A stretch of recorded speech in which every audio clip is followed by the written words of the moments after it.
দিনাজপুরের বোচাগঞ্জে সোমবার প্রান্তিক কৃষকদের আলু সংরক্ষণে হিমাগারের খরচ বর্ধিতকরণ স্থগিত সহ ৩ দফা দাবিতে জেলা প্রশাসক বরাবর স্মারকলিপি প্রদান করেছেন প্রান্তিক কৃষক প্রতিনিধি দল। বিকাল 4:30টায় উপজেলা নির্বাহী অফিসার মোহাম্মদ মারুফ হাসানকে মাধ্যম করে এই স্মারকলিপি প্রদান করা হয়। স্মারকলিপিতে যে 3টি দাবি দেওয়া হয়েছে তা হলো হিমাগারে আলু সংরক্ষণের খরচ 2025 স্থগিত করতে হবে, হাতে বা মাথায় 50 কেজি ওজনের অতিরিক্ত বহন করা যাবে না, পচনশীল আলু হিমাগারে সংরক্ষণের ক্ষেত্রে বিধিটি শিথিলপূর্বক খাদ্যদ্রব্য এর মূল্য নিয়ন্ত্রণের লক্ষ্য সমোপযোগী সিদ্ধান্ত গ্রহণ করতে হবে, কৃষকদের আলু ও আলু বীজ সংরক্ষণের অধিকার নিশ্চিত করতে হবে। এ বিষয়ে প্রান্তিক কৃষক প্রতিনিধি অ্যাডভোকেট সায়েম আহমেদ জানান, চলতি মৌসুমে প্রতি কেজি আলু উৎপাদনে কৃষকদের খরচ হয়েছে 14 থেকে 15 টাকা। বর্তমান সময়ে আলুর বাজার নিম্নমুখী থাকায় অনেক বেশি লোকসান গুনতে হচ্ছে কৃষকদের। পক্ষান্তরে হিমাগারের কর্তৃপক্ষ সিন্ডিকেটের মাধ্যমে কৃষকদের সর্বশান্ত করার জন্য বস্তায় এবং ক্যারিং খরচ বাদে প্রতি কেজি আলু হিমাগারে সংরক্ষণের জন্য 8 টাকা দর নির্ধারণ করছে, যা গত বছরের তুলনায় দ্বিগুণ। হিমাগার কর্তৃপক্ষ হঠাৎ করে হিমাগার খরচ বৃদ্ধি করায় কৃষকরা চরম বিপাকে পড়েছে। এমত অবস্থায় কৃষকদের বাঁচাতে হলে হিমাগার সিন্ডিকেট ভাঙার পাশাপাশি প্রান্তিক কৃষকদের অগ্রাধিকার ভিত্তিতে আলু ও আলুর বীজ সংরক্ষণের অধিকার নিশ্চিত করতে হবে। এই অফিসারের কার্যালয়ে এসেছিলাম যে জেলা প্রশাসক বরাবরে জেলা নির্বাহী কর্মকর্তার মাধ্যমে একটি স্মারকলিপি প্রদানের জন্য। সেই স্মারকলিপিটা হলো যে বর্তমানে যে আলুর মৌসুম চলছে, এখানে একটা হিমাগার সিন্ডিকেট বিরাট একটা ওনারা লাভ করার একটা যেই চক্র, কিভাবে করে মুনাফা করা যায় কৃষকদেরকে সর্বশান্ত করে, সেই সিন্ডিকেটটার বিষয়ে উপজেলা নির্বাহী কর্মকর্তাকে অবহিত করার জন্য। যে গতবার যেখানে আলু সংরক্ষণের জন্য কেজি প্রতি 4 টাকা নির্ধারিত ছিল, এবার ওনারা সেইটা ডবল করে 8 টাকা নির্ধারণ করেছে। এবারে আলু উৎপাদনের যে খরচ, সেখানে কেজি প্রতি কৃষকদের খরচ 14 থেকে 15 টাকা।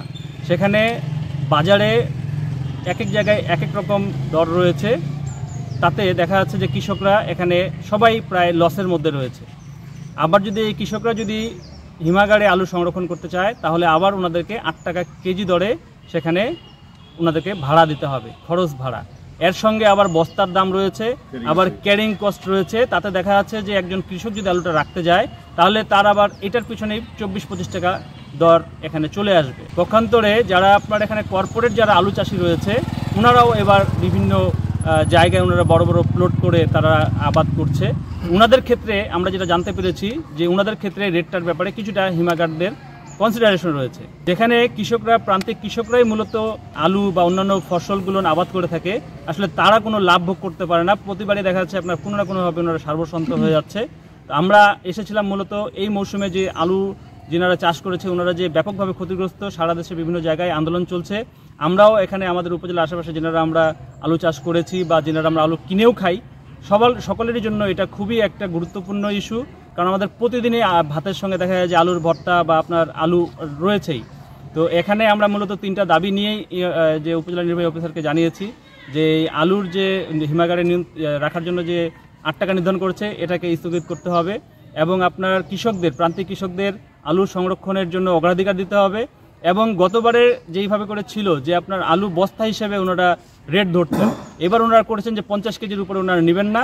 তো কৃষকদের কোনোভাবেই এখানে বাঁচার কোনো সুযোগ নেই, এনাদেরকে এবার আলুতে লস খেতেই হচ্ছে। তারপরেও যেন কৃষকরা যেন বাঁচে, ভবিষ্যতে যেন নিরুৎসাহিত না হয়।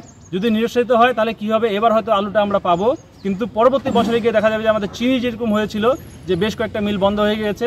প্রথমে চিনির দাম ছিল 60 টাকা 70 টাকা, তাও সুগার মিলে চিনি পড়ে থাকতো। এখন কিন্তু চিনি আমাদেরকে খেতে হচ্ছে 150 টাকা। তো আলু দেখা যাবে যে যদি প্রান্তিক কৃষকরা যদি চাষ না করে, আর এই কর্পোরেট যে সেক্টর রয়েছে, ওনারা যেভাবে করে জমি নিয়ে আবাদ করছে, ওনারা মাঠে যেভাবে করে নেমে গেছে, তা ভবিষ্যতে আসলে কৃষকদের জন্য টিকে থাকা কঠিন হয়ে যাবে। কৃষকদের বাঁচানোর জন্য এবং আমাদের নিত্য প্রয়োজনীয় যে খরচ, সেটাকে নিয়ন্ত্রণের জন্য মূলত আমরা ইউনো সাহেবের মাধ্যমে জেলা প্রশাসক বরাবর স্মারকলিপি প্রদান করেছি।